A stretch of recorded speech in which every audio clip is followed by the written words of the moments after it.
Bom, mais uma vez, boa noite a todos. Agradeço a presença da doutora Bruna, Cláudia, Laura, Thaís, Vitor. Sejam muito bem-vindos. Vamos iniciar então a nossa aula. O conteúdo de hoje que nós abordaremos será a análise ali do artigo 84 até o artigo 91 do Código de Processo Penal. Diz o artigo 84.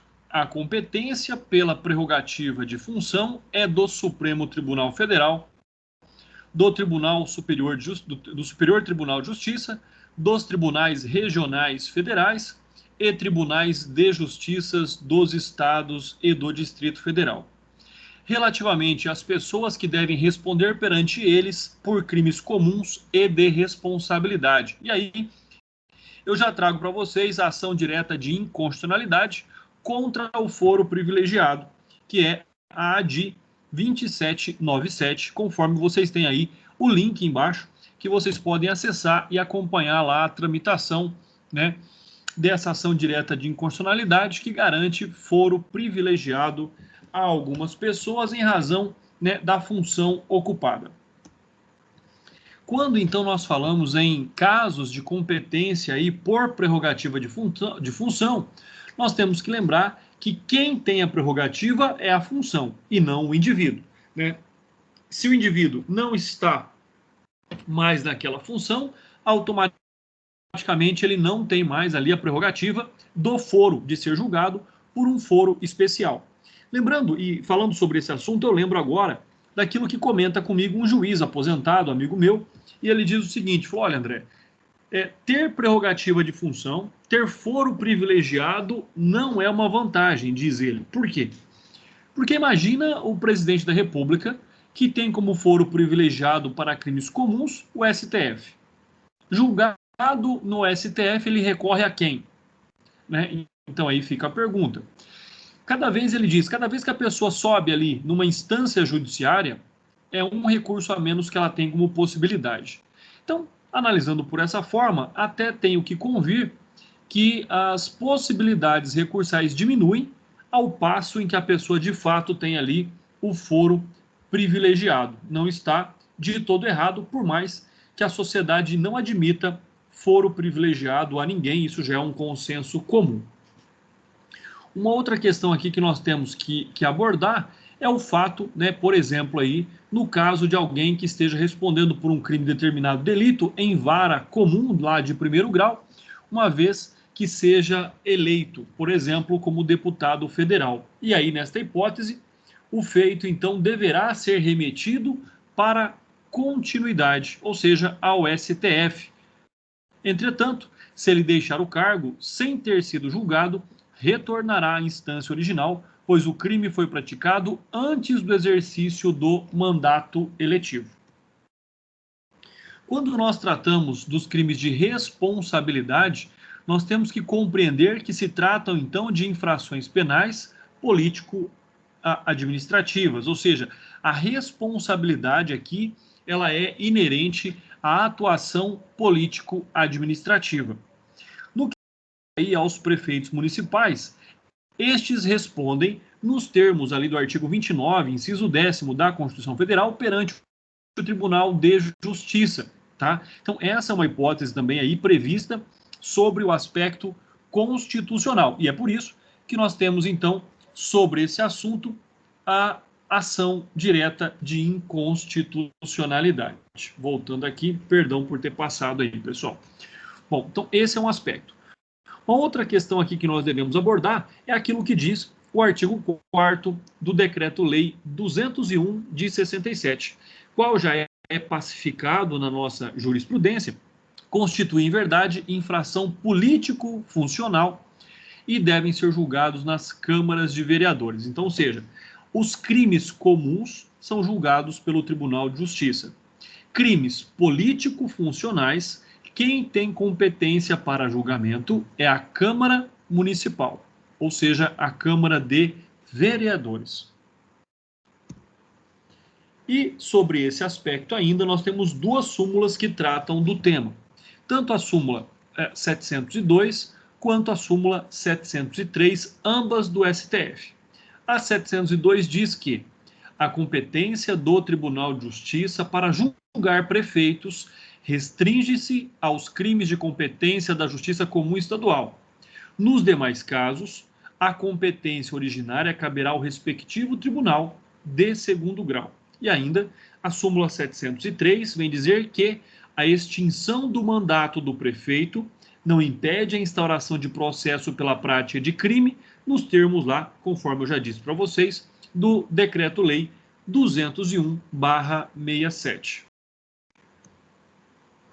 Com relação aos magistrados e membros do Ministério Público, estes também têm ali a prerrogativa de função, têm o foro privilegiado, vinculados ao Tribunal de Justiça do Estado, aos quais os mesmos estão ali, então, concursados, são concursados, né? Da mesma forma, isso também se aplica aos juízes federais e aos procuradores da República, que também serão julgados pelo Tribunal Regional Federal, né, da circunscrição onde os mesmos ali estejam atuando, estejam com o cargo ali à disposição. Então, essa é uma situação também bastante importante. Um outro fato aqui que nós devemos acrescentar para a explicação do foro privilegiado é com relação àquilo que diz o artigo 70 do Código de Processo Penal, quando nós temos lá também a questão do lugar da infração. Então, se um juiz estadual de Estado de São Paulo cometer um delito no Estado do Amazonas, será julgado pelo Tribunal de Justiça do Estado de São Paulo. Por quê, pessoal? Por que aqui não se aplica a regra do artigo 70 do Código de Processo Penal? Porque o cargo dele, a função pública exercida, é perante o Tribunal de Justiça do Estado de São Paulo. Assim, ele não poderia, em tese, ser julgado pelo Tribunal de Justiça do Amazonas, já que o cargo dele não pertence àquele Tribunal de Justiça. Então fica aí também essa hipótese bastante interessante, essa ressalva aí sobre o foro privilegiado para magistrados e membros do Ministério Público. Prerrogativa de função e tribunal do júri. Aí surgem alguns problemas técnicos para a nossa interpretação. Primeiro, nós sabemos que o tribunal do júri compete ali, ele está inserido, né, num procedimento especial. Ele tanto é regulado pelo Código de Processo Penal, porém, ele é garantido pela Constituição Federal, lá no seu artigo 5º, inciso 38, a linha D. Então, o que nós temos a respeito do Tribunal do Júri? E aí surge, então, um questionamento. Se um deputado federal cometesse um homicídio doloso, deveria ser julgado pelo Supremo Tribunal Federal ou pelo Tribunal do Júri? E aí é onde a questão vem sendo respondida de forma unânime pela jurisprudência. Ou seja, nesta hipótese, o que é que nós temos? Deve considerar-se especiais aquelas que dizem respeito à prerrogativa de foro, em detrimento, pois, ao tribunal do júri. Então, nesta hipótese, o deputado deve ser julgado pelo Supremo Tribunal Federal e não pelo tribunal do júri. E essa postura, embora aqui também eu comungue com a posição da doutrina em ser contrário, né, mas ela é aquilo que vem decidindo os tribunais, inclusive com a posição aí do STF. Então, nesta hipótese, o júri é o órgão competente para analisar os crimes dolosos contra a vida como regra geral, mas não julgará aqueles que tenham prerrogativa de função e deverão ser julgados, então, por exemplo, pelo Tribunal de Justiça, pelo Tribunal Regional Federal, pelo Superior Tribunal de Justiça ou até mesmo pelo Supremo Tribunal Federal, no caso aí do exemplo que nós analisamos, que trata de um deputado federal, deverá ser julgado então pelo Supremo Tribunal Federal e não pelo Tribunal Popular. Talvez essa seja aí uma das hipóteses, talvez de maior discussão, né? Por que o cidadão comum é julgado por populares e aquele que tem uma prerrogativa de função que nada tem a ver com o crime que ele praticou, deva então ser julgado pelo tribunal, por mais que seja um tribunal colegiado, não é um tribunal popular. Perpetuação da jurisdição em casos de foro privilegiado. Para isso, nada melhor aí do que nós analisarmos a súmula 394 do STF. Pessoal, percebam o quanto eu sou insistente aí na análise de súmulas e de jurisprudência. Por que que é importante? Porque de nada vale você conhecer o direito material sem conhecer o direito processual, sem ainda compreender a interpretação que se tem do direito nos termos da doutrina, tampouco compreender como ele se aplica pela jurisprudência. E a súmula nada mais é do que um entendimento rechaçado aí e um entendimento customizado pelos tribunais. Diz então a súmula 394 do STF: cometido o crime durante o exercício funcional, prevalece a competência especial por prerrogativa de função, ainda que o inquérito ou a ação penal sejam iniciados após a cessação daquele exercício. O que nós vimos agora há pouco? O contrário, né? Se a pessoa comete o crime antes de exercer o cargo público, por exemplo, ou o cargo eletivo, ele tem o seu processo encaminhado para o órgão competente vinculado ao cargo, porém, se ele sai do cargo antes do julgamento do seu processo, o processo retorna à jurisdição comum. Aqui é uma exceção à regra, ou seja, se o crime é cometido já durante o exercício, por exemplo, aí do mandato eletivo, por mais que o mandato se encerre ou haja aí a cessação do exercício da atividade pública, o processo continuará lá na esfera originária de competência especial, né? Então, esse é um outro aspecto também muito criticado e muito debatido aí por todos quando se trata de foro privilegiado, né? E aí, logicamente, que nós temos a posição que veio para corrigir este equívoco absurdo. Ou seja, essa súmula foi cancelada por decisão do STF lá em 99. Antes de 99, assim ocorria. Hoje, logicamente, se que foi encerrado o exercício ali da atividade pública, o processo, como regra geral, volta a ser julgado pela instância de competência ao julgamento de um crime comum e não mais em razão do cargo ou mandato eletivo ocupado por aquele que cometeu o crime durante a sua vigência. Então, nessa situação, conclui-se que, caso deixasse o cargo, continuaria a ser julgado pelo mesmo tribunal. E isso, então, foi corrigido, né, nos termos aí da decisão do Pleno do STF. Extensão do foro privilegiado às ações de improbidade administrativa. Para isso, nós temos aí que conhecer a Lei 10.628 de 2002, que estendeu as graças do foro para a prerrogativa de função às autoridades que já tivessem deixado o cargo, desde que o delito tivesse sido cometido durante o exercício funcional. Como expusemos ali na nota anterior, né? O parágrafo 2º, ampliando o privilégio às ações civis que analisaram condutas de improbidade administrativa. Então, o que nós temos a respeito disso? Nós temos aquilo que nós analisamos na tela anterior. Até 99 era dessa forma. De 99 a 2002 houve uma correção, diminuindo ali o impacto do foro privilegiado.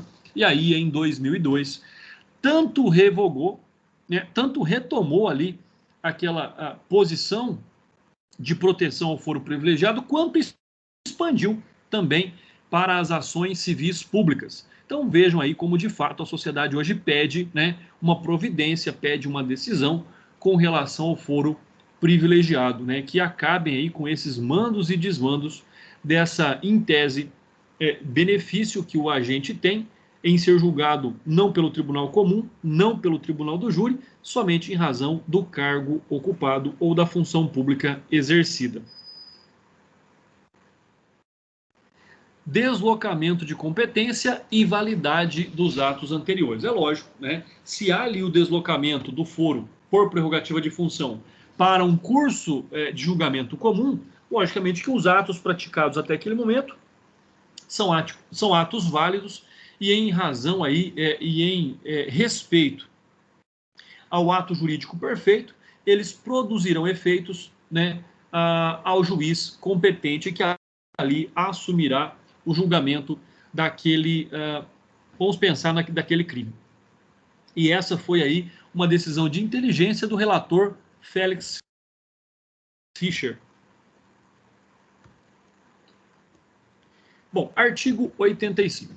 Falamos bastante sobre o foro por prerrogativa de função. Porém, aqui o artigo 85 vem complementar um pouquinho mais sobre esse assunto, quando ele fala que nos processos por crime contra a honra, em que forem querelantes as pessoas que a Constituição sujeita à jurisdição do Supremo Tribunal Federal e dos tribunais de apelação, pessoal, lembrando que com a reforma trazida ali pela reforma do judiciário, né, a emenda constitucional 45 de 2004, não existe mais tribunais de apelação, mas ou existe Tribunal de Justiça ou existe Tribunal Regional Federal.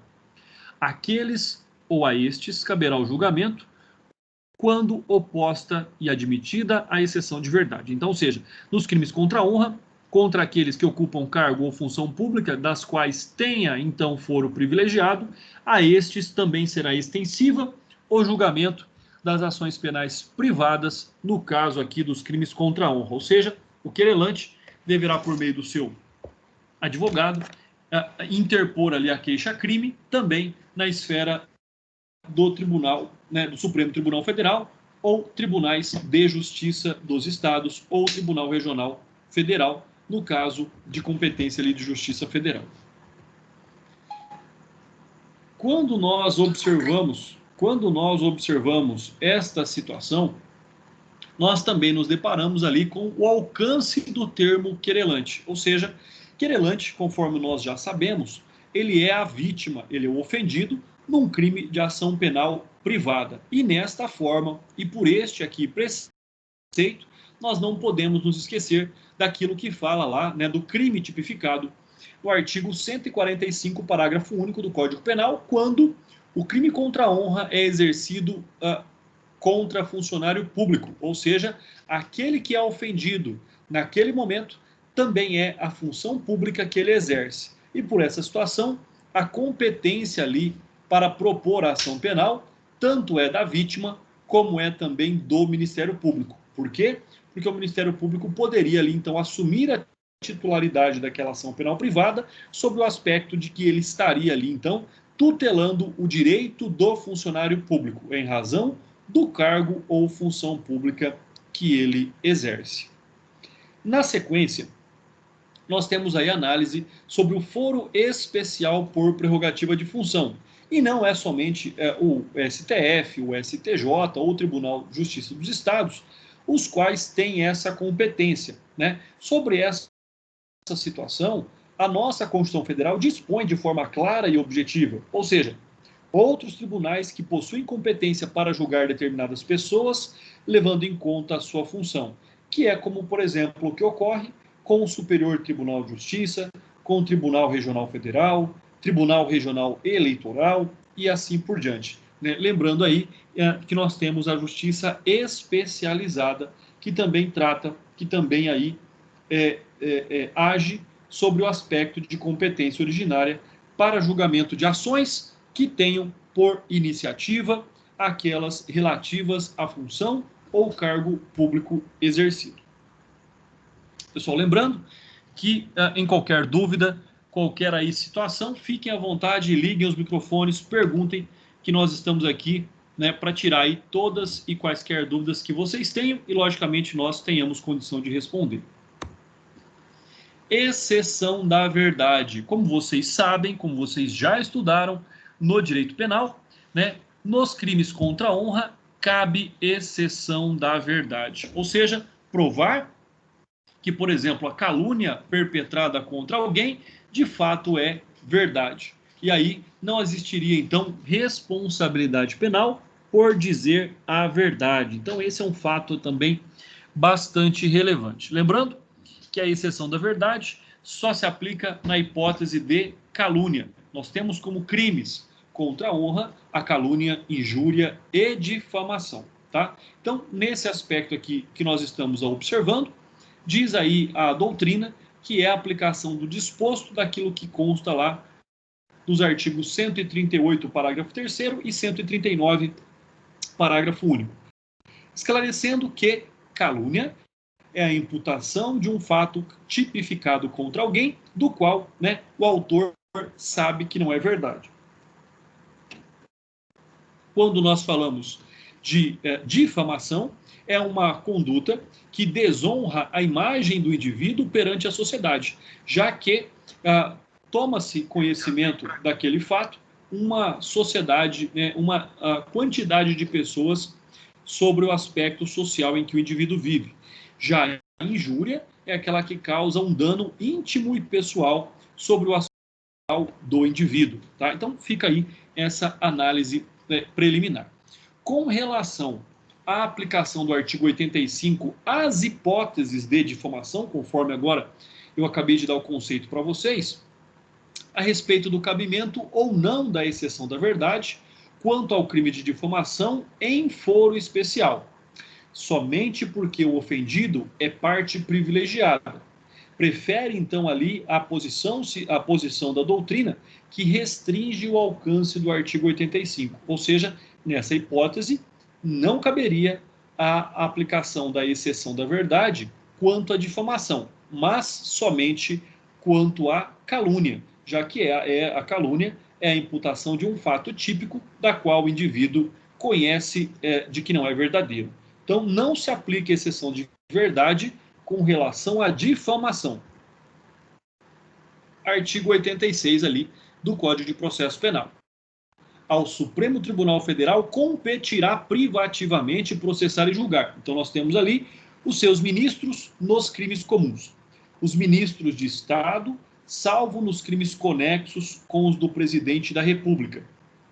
O Procurador-Geral da República, os desembargadores dos Tribunais de Justiça, os ministros do Tribunal de Contas e os embaixadores e ministros diplomáticos nos crimes comuns e também nos crimes de responsabilidade, né, político-administrativa. Então nós temos aí a competência bastante vincada, a competência bastante restrita do artigo 86 do Código de Processo Penal, que restringe ali algumas hipóteses de julgamento para o Supremo Tribunal Federal. Sobre a análise deste artigo, nós devemos então aqui observar aquilo que diz o artigo 102, inciso 1, letra C, da Constituição Federal, que é ali a competência privativa e originária de julgamento do Supremo Tribunal Federal. Lembrando que alguns doutrinadores preferem chamar aí, né, apelidar, legalmente falando, o Supremo Tribunal Federal de Corte Excelsa.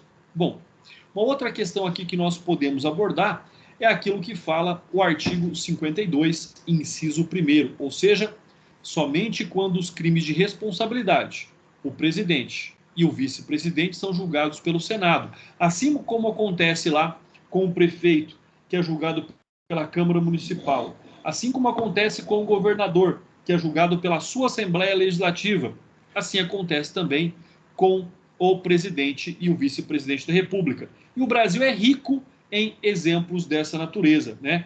Todos os processos de impeachment, né, que já tivemos aqui no Brasil. Então, nós temos aí exemplos mais do que comuns a tratar sobre esta hipótese, né, no qual os crimes ali de responsabilidade são julgados pelo Senado, enquanto os ministros são julgados pelo Supremo Tribunal Federal, salvo quando seus crimes de responsabilidade forem conexos ao presidente ou ao vice-presidente, e aí sim também serão julgados pelo Senado Federal.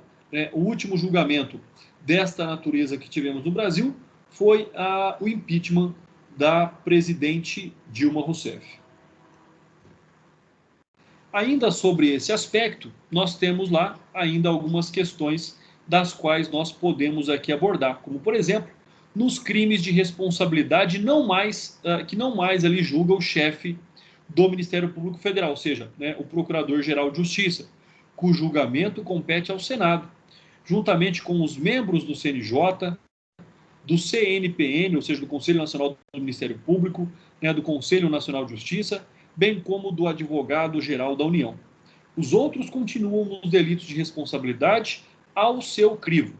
Os desembargadores dos tribunais dos estados serão julgados nos crimes comuns e de responsabilidade perante o Superior Tribunal de Justiça. Então percebam aqui que nós temos aí uma exceção, ou seja, continua o Supremo com competência originária para julgar os crimes comuns do Procurador-Geral da República, dos ministros do Tribunal de Contas da União, chefes diplomáticos e de caráter permanente. Agora, nos crimes de responsabilidade, não mais julga o chefe do Ministério Público Federal, cujo julgamento compete então ao Senado.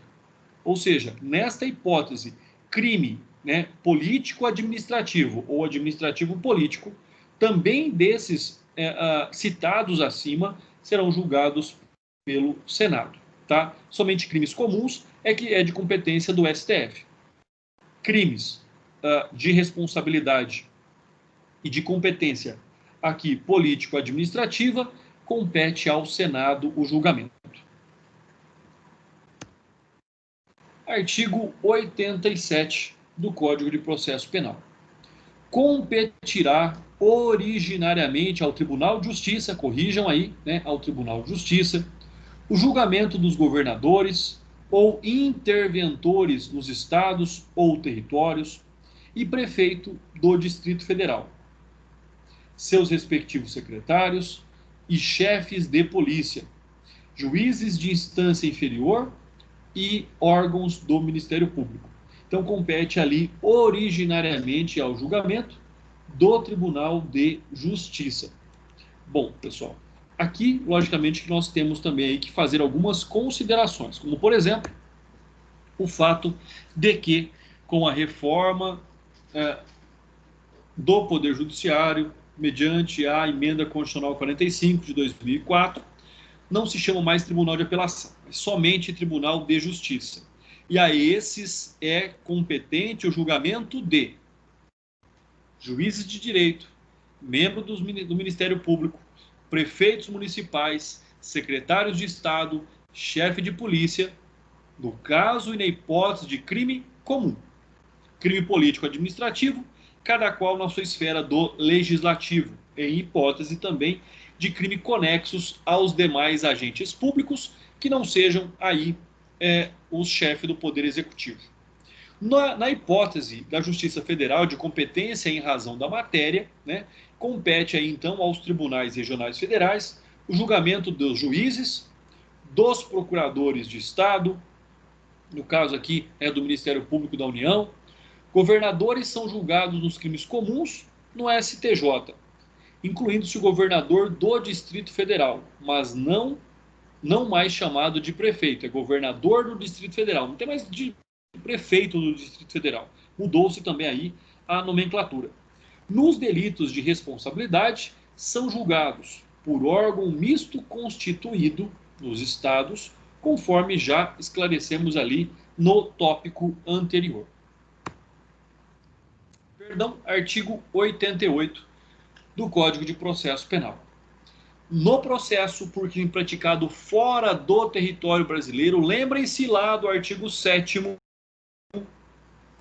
do Código Penal, que trata da extraterritorialidade, será competente o juiz da capital do estado, onde houver, por último, residido o acusado. Se este nunca tiver residido no Brasil, será competente o juízo da capital da República. Pessoal, a extraterritorialidade é um tópico já exaurido, de forma aí já debatido por todos vocês, quando lá, né, nos primeiros semestres da faculdade, vocês estudaram a parte geral do direito penal. E talvez naquele momento não compreenderam a importância da extraterritorialidade penal. Nada mais é do que a aplicação da lei brasileira a crimes cometidos fora do território nacional. E para isso, né, vocês ouviram também lá na época, vocês estudaram também alguns princípios norteadores sobre a aplicação da extraterritorialidade, né? Como, por exemplo, o princípio da supremacia da lei do local onde o crime acontece, né? Então, este tem prerrogativa de julgamento, salvo se nenhum interesse de nenhum nacional tenha sido ali vertido pela prática do ilícito. O outro fato é o agente do crime residente no Brasil. Se ele tem residência fixa, logicamente é a residência do Estado, da seu domicílio.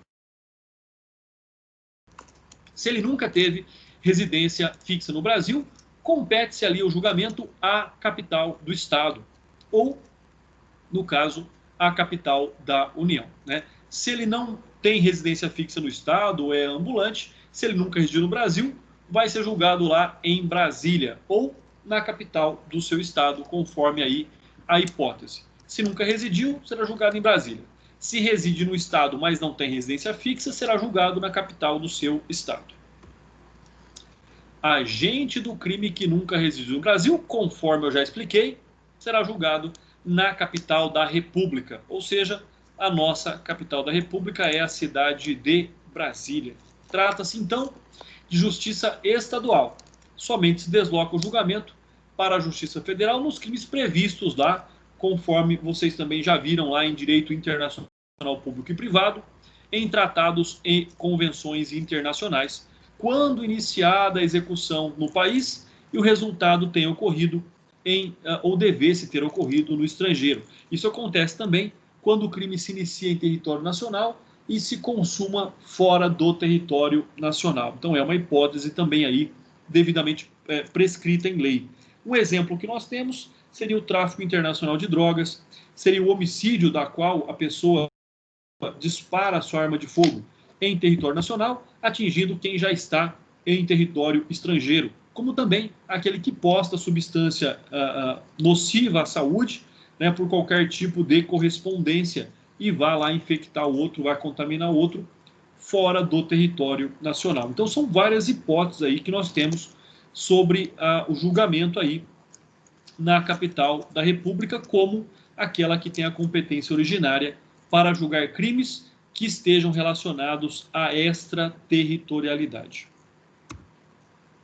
E aí nós chegamos, então, no artigo 89 do Código de Processo Penal, ou seja, os crimes cometidos em qualquer embarcação nas águas territoriais da República ou nos rios e lagos fronteiriços, bem como a bordo de embarcações nacionais em alto mar, serão processados e julgados pela Justiça do primeiro porto brasileiro em que tocar a embarcação após o crime, ou quando se afastar do país pela do último que houver tocado. Nós também aplicamos aquela regra já estudada, já debatida lá no direito penal, ou seja, né, a hipótese de águas territoriais, de espaço aéreo territorial,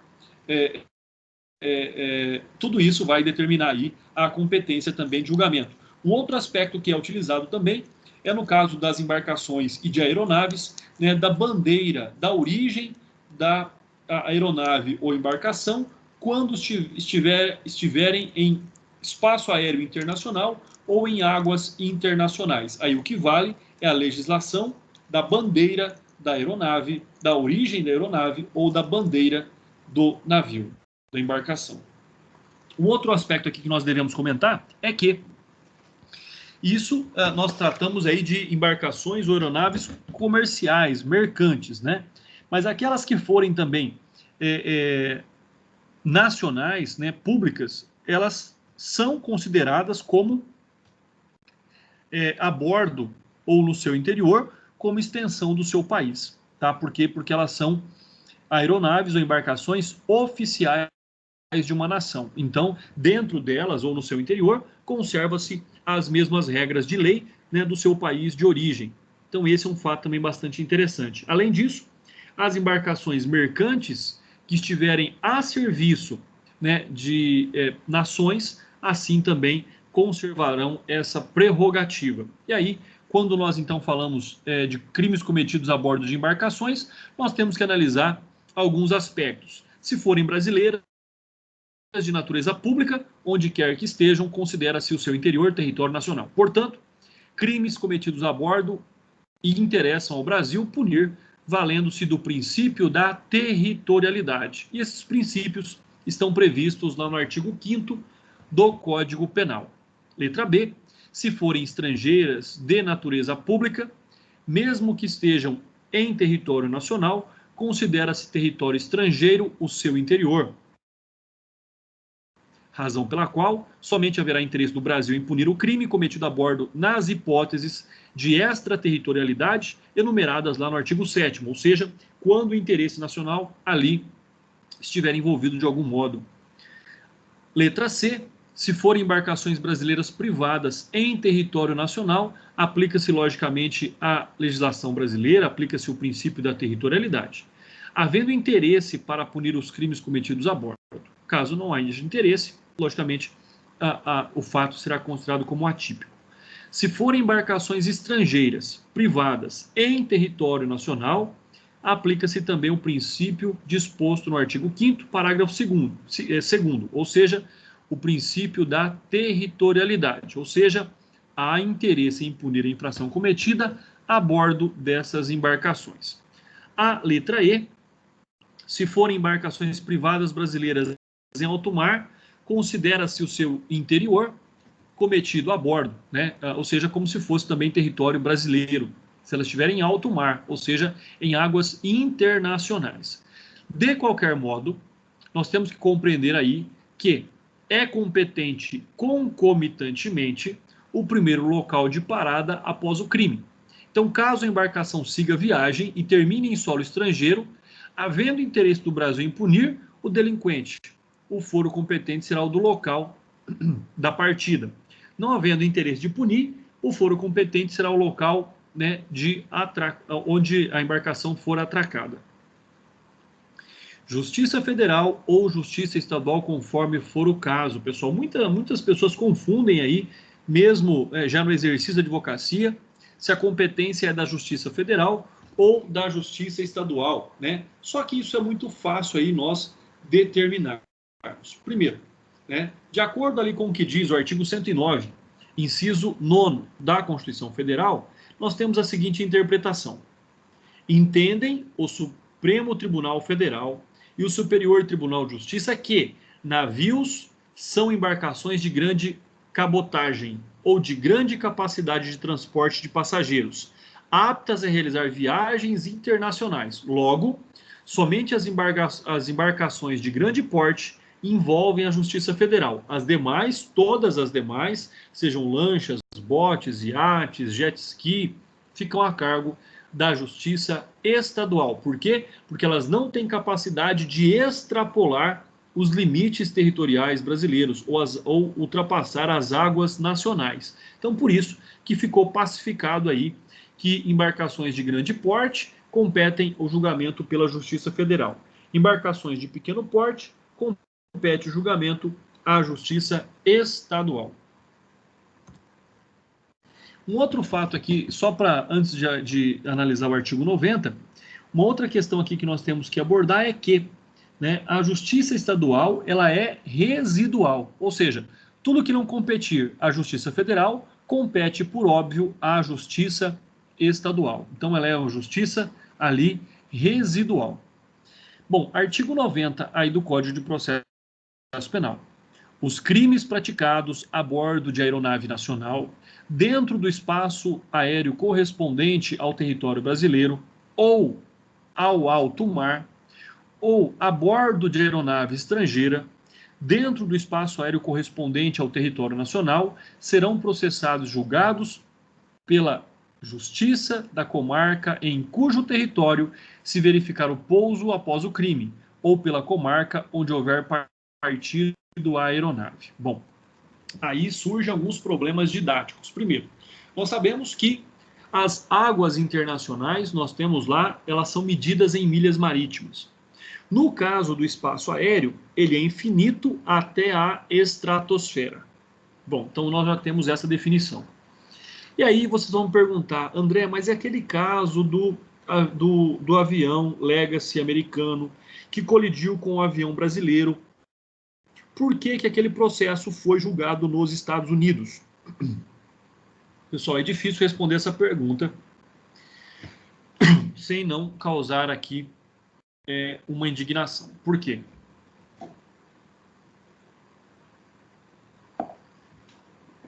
Porque o Brasil abriu mão da sua competência para privilegiar a empresa norte-americana, fabricante do avião Legacy, prejudicando assim a defesa ou ao direito de ação das famílias dos passageiros, inclusive do proprietário da aeronave brasileira. Então, o Brasil abriu mão da sua competência. Mas ele tinha competência ali de julgamento naquele avião, né? Os mais jovens também não se lembram, esse acidente foi a colisão entre um avião americano com um avião brasileiro em espaço aéreo nacional. Assim como nós vimos lá com relação às embarcações, segue-se a mesma regra também para as aeronaves, ou seja, se forem brasileiras de natureza pública, onde quer que estejam no seu interior será considerado como território nacional. Se forem estrangeiras de natureza pública, mesmo que estejam em território nacional, considera-se território estrangeiro o seu interior.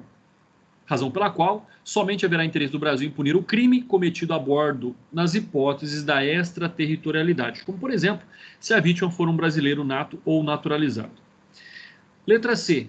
Se forem aeronaves brasileiras privadas em território nacional, aplica-se o princípio da territorialidade, ou seja, ao território nacional aplica-se a lei brasileira, havendo sempre interesse aí para punir crimes cometidos a bordo. Letra D. Se forem aeronaves estrangeiras privadas em território nacional, também se aplica o princípio da territorialidade e a elas será aplicada a lei brasileira. Letra E.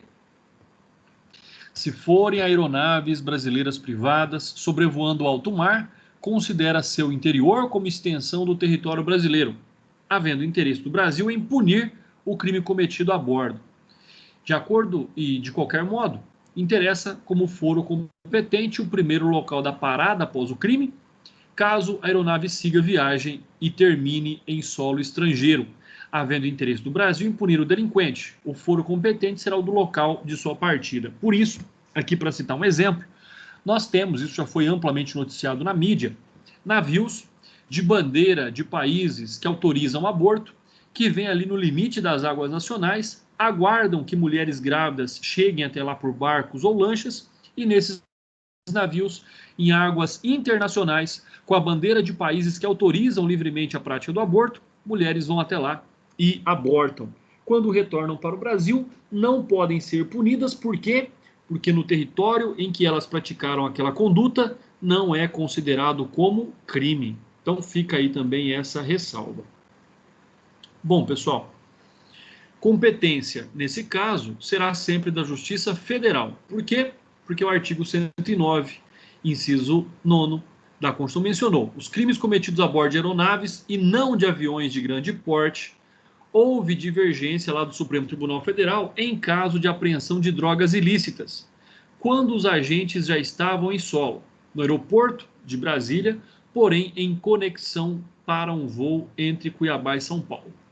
O que prevalece nessa situação? Primeiro, o entendimento de que a competência é da Justiça Estadual, porque é um voo doméstico, pois a referência feita pela Constituição, fixando a competência da Justiça Federal, seria se este voo tivesse como objeto, sair ali do Estado Nacional, aí sim seria competência da Justiça Federal. Do contrário, entre voos domésticos, aplica-se a competência da Justiça Estadual. E até porque o local onde a pessoa foi presa é um aeroporto, por mais que ele seja internacional, é um aeroporto de conexão. Então, sobre esse aspecto também, não se aplicaria ali a competência da Justiça Federal. Artigo 91 do Código de Processo Penal.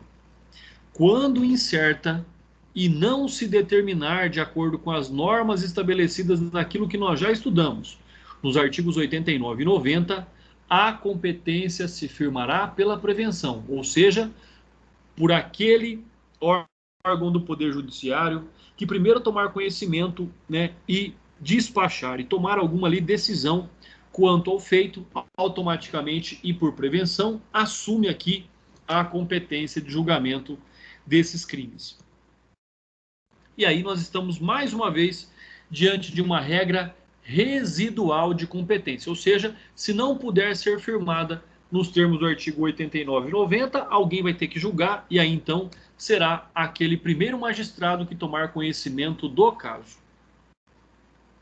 Pessoal, para aqui finalizar a nossa aula, eu trouxe aqui um esquema para que vocês possam posteriormente aí analisar, e ele vai falar então, essa forma aqui de estudo é bastante interessante também, muito usual para pessoas que pretendem concursos públicos, porque garante uma forma melhor de memorização. Então, na primeira tela, nós temos a análise da competência originária por prerrogativa de função, né, em função da matéria, seja lá pelo STF, STJ e até mesmo Superior Tribunal Militar. Tribunal Regional Federal, Tribunal Regional Eleitoral, Tribunais de Justiça, Tribunais de Justiça Militar, a própria Justiça Militar, né, de primeira instância, Justiça Militar Estadual de primeiro grau, juízos eleitorais, Justiça Comum de primeiro grau, Justiça Política, seja lá o Senado Federal, conforme nós já vimos, Tribunal Especial no Estado, né, e isso vem determinar aqui também aquelas competências de julgamento, seja lá pelas câmaras municipais, assembleias legislativas ou né, Congresso Nacional, que é ali competente o Senado Federal. Segunda tela, competência exclusiva aqui, que vem falar da Justiça Federal, conforme lá determina o artigo 109 da Constituição. Então, vocês têm aí todas as hipóteses de crimes que são de competência da Justiça Federal.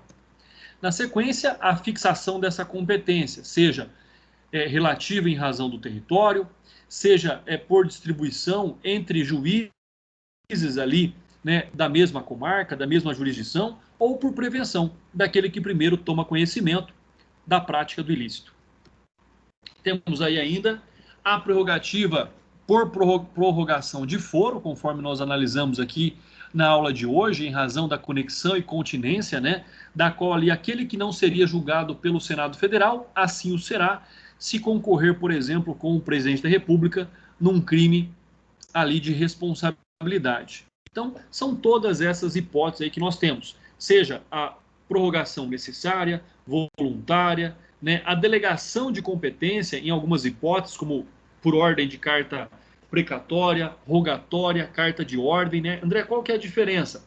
Carta precatória entre instâncias judiciárias de mesmo nível, por exemplo, comarcas, né? Carta de ordem, quando vier, por exemplo, a determinação da prática de um ato do tribunal para a comarca, juízo da comarca. E carta rogatória, quando o pedido da prática de um ato judiciário aconteça entre nações diferentes. Fixação ou alteração da competência em virtude de conexão, né? Lembrem-se a diferença entre continência e a diferença entre conexão. Continência, relação entre os agentes, conexão, relação entre o fato, tá? E aí nós temos duas espécies de conexão. Conexão material, substantiva, vínculo entre os delitos. Conexão processual instrumental, conveniência de julgamento em razão das provas reunidas. Então essa é outra aí hipótese. Lembrando que a conexão, né, é a existência de nexo entre delitos quando houver pluralidade de infrações em pluralidade de agentes como regra. Precisa ter as duas pluralidades para que nós possamos ter aí então a conexão. Fixação ou alteração da competência em razão da continência. Olha lá o conceito de continência.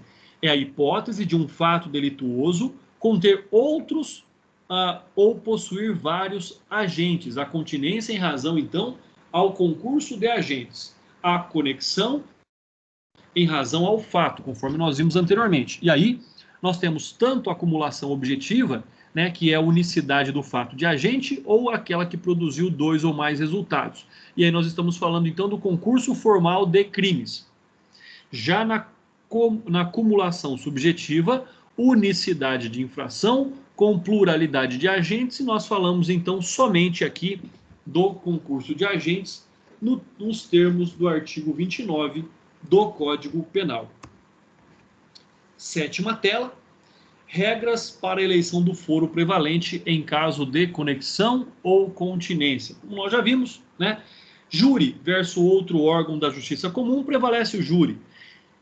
O júri versus um órgão de justiça especial, prevalece ali o da justiça especial e assim por diante. Regras de separação de processos. Separação obrigatória.